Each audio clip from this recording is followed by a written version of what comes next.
2 साल की थी तब से ही अपने चाचू से और डैडी से वीडियो कॉल पे गन देखती थी। ये गन का नाम नहीं आता था उस टाइम। बोलती थी चाचू ये टिकाड़ दिखाओ। चाचू की तरह मैं भी आर्मी ऑफिसर बनूंगा। बड़े हो क्या? वो हमारे लिए कहीं नहीं गए, हमारे लिए जिंदा हैं और जिंदा रहेंगे। आज तेरे पापा ने की याद आवे कि याद आवे आज। भारत माता की, भारत माता की, वंदे वंदे।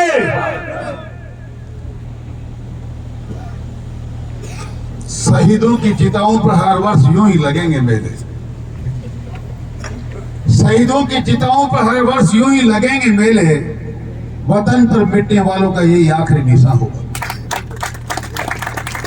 किसी व्यक्ति ने लिखने को तो 2 लाइनें लिख दी, पर सीने में खून का उबाल ऐसा उमड़ता है कि क्यों ना इस मां भारती के शान बान वैभव अस्मिता के लिए एक एक व्यक्ति यूं ही कुर्बान हो जाए जब तक मां भारती की सनातन संस्कृति सर्वोच्च शिखर तक नहीं पहुंच जाए। आज इन देवताओं की प्रतिमाओं के अनावरण में वर्तमान इस देश के रक्षकों के इन शिलालेखों के अनावरण में, इन अमर शहीदों की यादगार में आज हमारे साथ मंच पर विराजमान ऐसी हस्तियां हैं जिन्हें देखकर लगता है कि एक व्यक्ति अगर ऐसा जीवन तो संभव नहीं, पर ऐसे जीवन के बारे में सोच मात्र ले तो वो धन्य हो जाता है। दानवीर कर्ण के पास जब दान करते करते एक दिन ऐसा आया कि सोना खत्म हो गया। सोना जब खत्म होने लगा, राजा बल ने कहा, राजा ये दानवीर कर्ण, मुझे तो, मैं तो भिक्षक हूं, मैं तो ब्राह्मण हूं, मैं तो आस करके आया हूं, आप सोना दीजिए। आपके पास तो लगता नहीं देने के लिए कुछ है। दानवीर कर्ण ने कहा, मैं मेरी जंगा काट के दे सकता हूं, लेकिन अपने आए हुए घर पे याचक को वापस नहीं भेज सकता। ऐसे दानवीर कर्ण के साक्षात दर्शन आप कर रहे हैं। मैंने अपने जीवन में जब से इनको जानता हूं, मैं छोटी सी उम्र से इनको जानने लगा हूं। नवलगढ़ में किसान छात्रावास के निर्माण के लिए जब आपकी जरूरत पड़ी, आपने शुरुआत की, मैं तब से आपसे प्रेरणा ले रहा हूं। मैं जानता नहीं, मैं गिना नहीं सकता, अंगुलियों पे इतने नाम मुझे याद नहीं जहां जहां इन्होंने बेटियों की शिक्षा के लिए पैसा दिया। और आज भी उम्र के इस पड़ाव में कह रहे हैं मेरे पास तो पैसे की कोई कमी नहीं, तो दानवीर कर्ण इनसे बड़ा क्या होता होगा। किसान कौम में मां के झोंपड़े में बैठकर इस भारत की सेना के सर्वोच्च पद को सुशोभित करने वाले जनरल लेफ्टिनेंट जनरल आदरणीय कमल साहब, एक एक जवान के सीने में अपनी तस्वीर रखने वाले, इस शेखावाटी में जगह जगह अपना नाम, हम जिनका नाम हम सुनते हैं, ब्रिगेडियर आदरणीय भगवान सिंह जी, ऐसे लोग इस मंच पर आज विराजमान है। और मंच कैसा है? एक ऐसी मां की कोख का वर्णन करने वाला मंच यहां है जिसने अपने 2 बेटों को निछावर मां भारती के नाम कर दिया। मां तेरी कोख को सलाम, तेरी कोख को प्रणाम। ऐसे बाप के इस मंच पर बैठा है जिसने सीने पे पत्थर रखे अपने 2 वीरों को मां भारती के नाम न्यौछावर कर दिया, पर आज भी आपके सामने एकदम निर्भीक और निडर होकर बैठे और बेटे की प्रतिमाओं का दावी करते। मैं कैसे प्रणाम इन वीरांगनाओं को करूं जिन्होंने अपने जीवन के ऊपर एक पहाड़ सा रखकर अपनी यौवन को, अपनी जवानी को न्यौछावर करके इन माताओं को प्रेरणा दे रही हैं। हमने तो अपना सुहाग खोया है, हमारा सिंदूर खोया है, पर हमें गर्व है कि हमारा सुहाग, हमारा सिंदूर मां भारती के काम आया है। ऐसे मंच को जिस पर सेना की टोली बैठी है, बहुत से जनप्रतिनिधि बैठे हैं, मैं ऐसे मंच को प्रणाम करूं, मैं शहीदों की प्रतिमाओं को प्रणाम करूं, मैं ऐसे मंदिरों को प्रणाम करूं, मैं इस मिट्टी को प्रणाम करूं जिसमें ऐसे 2 लोलिहाल जयसिंह और पिंटू ने खेल कूद करके, पढ़ाई करके अपने यौवन को निखारा और मां भारती की सेवा के लिए पागल होकर चले गए। मैं एक कण कण को नमन करना चाहता हूं, आपकी धरती को प्रणाम करना चाहता हूं, जिस पर वो लोग शहीद जो हुए हैं वो खेल कूद कर गए और आप लोग उस धरती पर विराजमान हैं। मैं समस्त महानुभावों को प्रणाम करना चाहता हूं, इन देवियों को प्रणाम करना चाहता हूं और अपने आप को धन्य समझता हूं कि मैं भी इस मिट्टी पर खेलता हूं, कूदता हूं और आपके बीच में काम करता हूं। इस सम्मानित मंच और मंच के समक्ष विराजमान मोतियों से महंगे मेरे किसान बुजुर्गों, जिगर के लहू से प्यारे मेरे नौजवान दोस्तों, ऐसी शक्ति स्वरूपा माताओं जिन्होंने हम जैसे जनता के सेवकों को, ऐसे शहीदों को अपनी कोख से जन्म दिया, मैं आप समस्त महानुभावों का इस मंच के माध्यम से बहुत बहुत हार्दिक अभिनंदन करना चाहता हूं, आपका स्वागत करना चाहता हूं। इसमें कोई दो राय नहीं कि किसानों के बेटे नहीं होते, मां भारती की सीमाएं सुरक्षित नहीं होती। मां भारती के आन बान और अस्मिता की रक्षा करने के लिए किसानों ने बहुत से बलिदान दिए। हम तो उनके बेटे हैं जिनकी मां ने बेटों को फांसी पे चढ़ाते समय भी आंखों से आए तो बेटे ने पूछा, भगत सिंह की मां ऐसी नहीं हो सकती, ए देवी तुम कोई और तो नहीं, आपने मुझसे वादा किया था कि तुम अगर मां भारती के नाम न्यौछावर हो जाओगे तो भी मेरी आंखों में आंसू नहीं आएगा।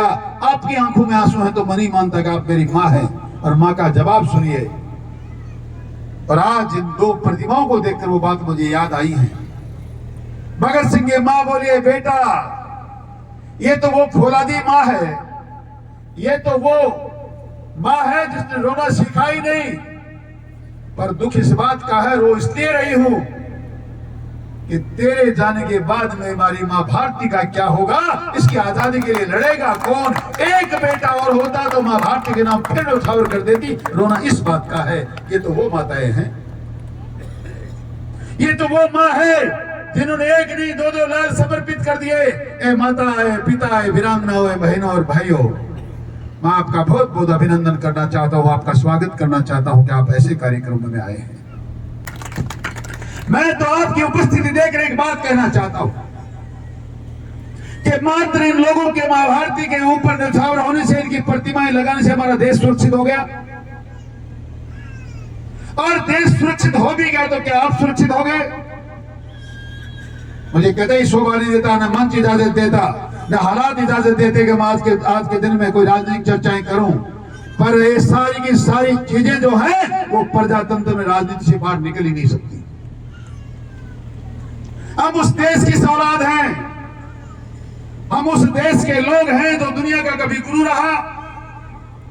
इस सनातन संस्कृति ने पूरी दुनिया को हमेशा दिशा दी है। स्वामी विवेकानंद ने पूरे संसार को रास्ते चलना सिखाया है। थोड़े दिनों पहले एक G20 का सम्मेलन था, एक महामना इस देश में की धरती पर G20 देश के देशों का नेतृत्व कर रहा था। आपने अगर गौर से देखा और आप लोगों ने देखा है, मंच के महापुरुषों, पूरी दुनिया के बड़े बड़े लोग जो कभी हम उनके गुलाम हुआ करते थे, वो उस महामना के पीछे नंगे पांव चल रहे थे। यह है मां भारती का कमाल, यह है मां भारती के नेतृत्व करने वाले लोगों का कमाल। इसलिए राजनीति की चर्चाएं करना भी जरूरी है। और ये राजनीतिक चर्चाएं इसलिए करना चाहता हूं, जनरल साहब ये कह रहे थे थोड़ी देर पहले, ऐसे लोगों के हक में नेतृत्व दीजिए जो आपके विकास की चिंता करें, आपके परिवार की चिंता करें, आपके मान सम्मान की चिंता करें। और हमने क्या किया? हमने ऐसे हाथों में नेतृत्व दिया जो दुनिया के लाल महावीर झाझड़िया की कत्ल करके चले गए। हमने ऐसे लोगों के हाथों में नेतृत्व दिया जिनमें किसी ने मदर मरकज की हत्या की, भाई बाबूलाल सैनी की हत्या हुई, कभी किसी के हाथ पैर तोड़े गए। 100 साल से मैं किसानों की लड़ाइयां देखता आ रहा हूं, पिछले 30-40 साल से किसानों के दंश को मैं भी झेल रहा हूं। एक बार मौका मिला राजस्थान की विधानसभा में जाने का, एक बार नहीं अनेक बार लड़ाइयां लड़ी। मंदिर में माफी की जमीनों पर किसान बैठा है। ए सरकार वालों आंखें खोलो, एक किसान का सम्मान करने वाले, किसानों की बदौलत विधानसभा के पवित्र सदन में पहुंचने वाले लोगों, हमारे किसानों को बिजली के कनेक्शन चाहिए, उनको लोन चाहिए, उनको अपनी जमीन नाम पे चाहिए। लेकिन किसी सरकार की जू में कान में जू नहीं रहेंगी, नहीं हो पाया। और विडंबना देखिए, जिनको आपने चुनकर भेजा उसने सैकड़ों सब जमीन, मंदिर माफी की जमीनों पर कब्जा कर लिया। जमीनों की रजिस्ट्रियां हुई, जमीनों के नामांतरण हुए। बैठ जाओ, तारे भरोसे ही बोल रहा हूं मैं, बैठ जाओ एक बार। मनो बिराई को नहीं थी इतनी कमजोर होने की किस्मत। लोग तो कहे थारा संघर्ष झुंझुनू में रहेगा थे। बिराज जाओ, कटे कौन जाए बागार भैंस बैठे ला देंगे, चली जाएंगी तो चली जाएंगी। बैठ जाता है बनारसी। और चली गई डूंगर का नहीं, कोठी हुई को नहीं होंगी, बटन वगैरह छोड़ रहा कहीं। हाँ बैठ जाओ। मैं अधिकार पूर्ण को इसलिए कह रहा हूं, वर्मा साहब और धनले साहब आपसे निवेदन करना चाहता हूं। हम पे एक बड़ी समस्या आई, झुंझुनू उदयपुर वाटी विधानसभा झुंझुनू से लेकर निकलकर नीम का थाना में जाएगी। मैंने मात्र झोली फैलाकर अलग जगाई, गांव ढाणी में गया। मैं फक्र और गर्व के साथ कहता हूं, उदयपुर वाटी के माताएं नहीं होती तो आज हम लोग नीम का थाना के पहाड़ों में चक्कर काट रहे होते। ये मात्र इनकी वजह से हुआ है, इसलिए इनको अधिकार पूर्वक कह सकता हूं। जब भी निवेदन करता हूं, ये कोई तो तलवार लेकर आता है, ये जेड़ियां लेकर मेरे साथ आती है। इसलिए आप एक बार 2 मिनट बैठ जाओ, आपको सुनना चाहिए। मैं चर्चा ये कह रहा था कि आज अगर भारत की सीमाओं को सुरक्षित करने वाले किसानों के बेटे खड़े हैं तो उनका जीने और मान सम्मान मिलना चाहिए। तो आपको एक निवेदन करना चाहता हूं, एक कवि ने लिखा है, आपसे गलती होगी, कहीं गलत जगह पे बटन दब गया, कोई माना नहीं रखता। तो एक कवि ने लिखा है कि पूछ कर हंस अपनी आंखों से मुस्कुराओ तो कोई बात बने। ये माँ जब अभी दुख व्यक्त कर रही थी, रो रही थी, तो ये पंक्तियां मुझे याद आई कि पूछ कर हंस अपनी आंखों से मुस्कुराओ तो कोई बात बने, सिर झुकाने से कुछ नहीं होता, सिर उठाओ तो कोई बात बने। रंग और नस्ल, जाति और मजहब, रंग और नस्ल, जाति और मजहब जो भी हो, आदमी से कमतर है, इस हकीकत को तुम भी मेरी तरह जान जाओ तो कोई बात बने। सिर झुकाने से कुछ नहीं होता, सिर उठाओ तो कोई बात बने। नफरतों के जहान में हमको, नफरतों के जहान में हमको प्यार की बस्तियां बसानी हैं। दूर रहना कोई कमाल नहीं, पास आओ तो कोई बात बने। सिर झुकाने से कुछ नहीं होता, सिर उठाओ तो कोई बात बने।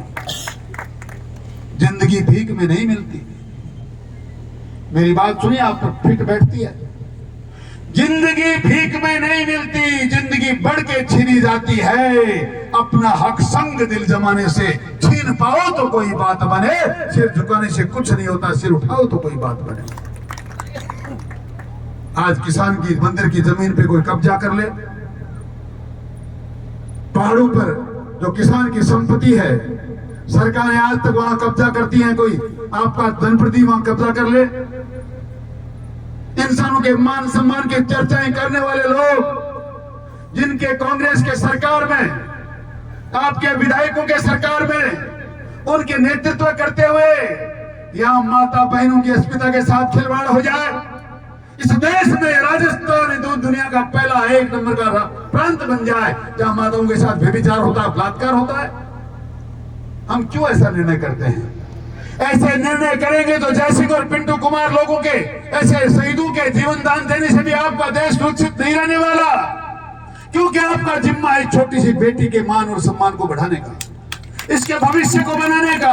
और ये भविष्य तब बन सकता है जब आपका अंतर जो राज है, ये डेमोक्रेसी है, ये भी जिंदा रहे, ये भी ऐसे लोगों के हाथ में जाए जो आपके लिए जिए, आपके लिए मरे, आपके लिए काम करें। मैं लक्ष्यदार भाषण आपसे वोट मांगने के नहीं ले रहा, मैं ऐसे मंचों से वोट की मांगने की बात भी नहीं करता। मेरे दिल में खून उबाल इसलिए खाता है कि जैसे हालात देखता हूं, जब मां बहनों की अस्मिता के साथ खिलवाड़ देखता हूं, जब सरकारी मंत्रियों के बंगलों पर मेरी बहनों के साथ बलात्कार देखता हूं, जब समाज के लोगों के सामने देख सुनता हूं कि अन्याय नहीं मिला तो तुम्हारी बहन बेटियों को उठा लिया जाएगा, ये बातें सुनता हूं तो मेरा खून खोलता है। जब महावीर झांसी जैसी हत्याएं देखता हूं तो मेरा खून खोलता है। इसलिए जीने का कोई मकसद बचता नहीं, जीने का कोई मकसद बचता नहीं। मैं तो अपने आप को आपके हवाले करता हूं। जिस प्रकार अमर सिंह, जयसिंह और पिंटू ने मां भारती के हवाले कर दिया। ए मेरे किसान बुजुर्गों, ए 36 कौम के लोगों, ए मेरी माताओं बहनों, आपका मान और स्वाभिमान अगर जिंदा न रहे तो मैं तो अपने आप को आपके दिल पैरों में निछावर करना चाहता हूं। जीने की कोई ज्यादा से जरूरत रही नहीं। निर्णय करना सीखो, परिवर्तन लाना सीखो, अपने और घरों को पहचानो। ये निर्णय जब तक आप नहीं करेंगे तब तक कितनी ही मूर्तियां हम लगा दें, कितने हमारे बेटे और भाई शहीद हो जाएं, मां भारती के साथ न्याय तब तक नहीं होगा जब तक आप लोग जागोगे नहीं और अब न्याय करना सीखोगे नहीं। मैं आज के इस कार्यक्रम में इतनी 2 बातें आपको सुना सकता था। समय बहुत नजदीक आ चुका है। आप कितना जागे हैं, आप कितने नहीं जागे हैं, ये बात 25 तारीख को तय हो जाएगी। मैं तो आज यहाँ बैठे नौजवानों के जोश को आह्वान करना चाहता हूँ। आओ आने वाली 22 अक्टूबर को एक ऐसी युवा शक्ति का प्रदर्शन करो जिस प्रकार इन माताओं ने नाचते गाते अपने संघर्ष के बलबूते पर राजस्थान की सरकार की नाक में नकेल डालकर अपने जिले को अपनी मुट्ठी में रख लिया।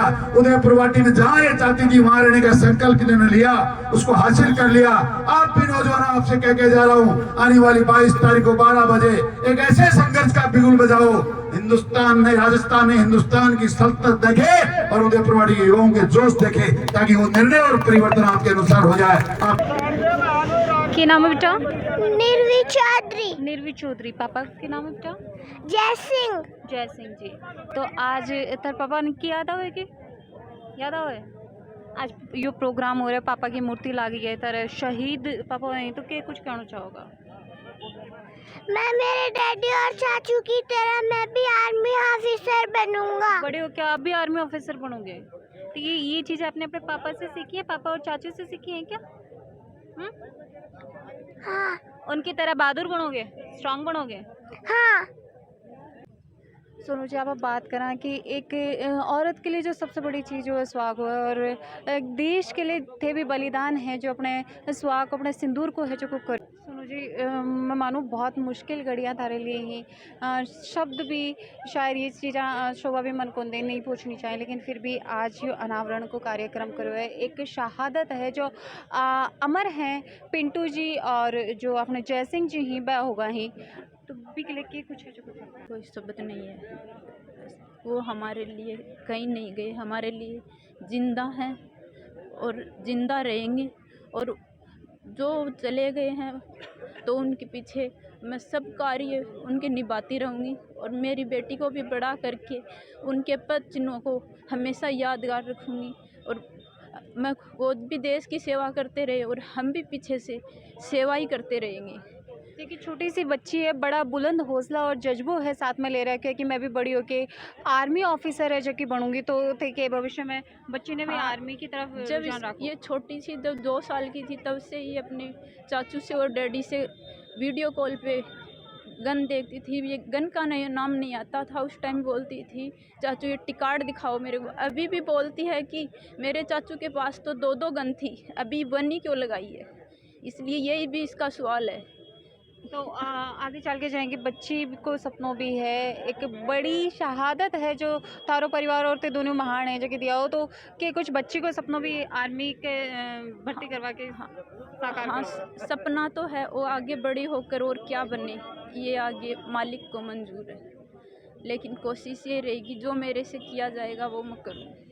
सोनू जी, मैं भी थारे भी हौसला और जो बलिदान थे करो है, एक अपनों सिंदूर को जो को बलिदान करो है, मैं नतमस्तक हूँ। मैं भी वीर को जो को बुलंद हौसला थे नज़र आ रहा होगा, जो देख रहा होगा कि एक वीरांगना है वो अपने जो सिंदूर है भी बलि भी चढ़ा के और फिर भी इतनी बुलंद हौसला के साथ अपनी बच्ची ने भी आर्मी की तरफ जो को रुझान है वह राखी ही आएगा परिवार ने और पूरे गाँव ने, और साथ में वीरांगना और जो वीर शहीद हैं उनके पूरे जो परिवार है, मनका माता पिता, मैं नतमस्तक हूँ आया कि शहादत दे के कि झुंझुनू जिलो जो शहादत के लिए जानो जाए, एक नाम जो पिंटू जी और जय सिंह जी और भी जो माँ भारती के वो बलिदान के जो गर्व से सीनो है वो चोड़ो कर दियो है।